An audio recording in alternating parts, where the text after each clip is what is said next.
কৰ্ম নকৰিলেও নহয়, কৰ্মই ধৰ্ম বুলি কৈছে শাস্ত্ৰত। সেইকাৰণে কৰ্ম কৰি আছোঁ আৰু কৰ্ম কৰি নিবলৈ মৰিলে মৰি যাম আৰু চৰকাৰ ফালৰ পৰাতো একো নাপাওঁ হয়।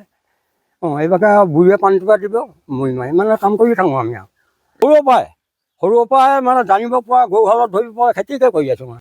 ইয়াত কল খেতি, টেঙা খেতি, ৰঙালাও খেতি, বেঙেনা খেতি, অভাৰটিং খেতি কৰোঁ আৰু লাই মূলাটো অভাৰটিং আছে থাকেই।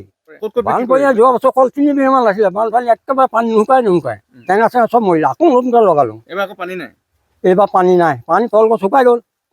আৰু মোৰ চোম গছো আছে এইপিনে, তাত 2 বিঘামান লগাইছিলোঁ, মৰিলে পানীয়ে লৈ গ'ল। এতিয়া চোম আছে, দপদপীয়া হৈ আছে। মোৰ আৰু নবৈ আনন্দ হেমন্ত বিশ্ব শৰ্মা চৰণত ধৰিম, যদিকে সহায় কৰা মই খেতি পথাৰ আগবাঢ়ি পাৰিম।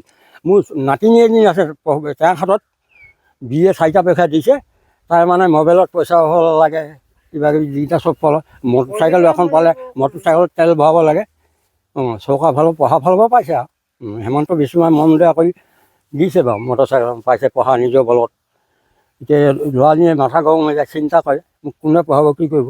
তাত বাৰু বান্ধৰ পৰা নহয়, ইয়াত আপোনালোকে যে দুজনে চব উঠি অহা ল'ৰাই মানে আজিকালি মোবাইললৈ ফুৰিফুৰাই দেখোঁ, চবেই কামে শিকক। মাইকী ছোৱালী হ'লেও কাম শিকক, মতা ল'ৰা হ'লেও কাম শিকক। পুলি পোলা কেনেকৈ ৰুব লাগে, কি কৰিব লাগে শিকক, আহক।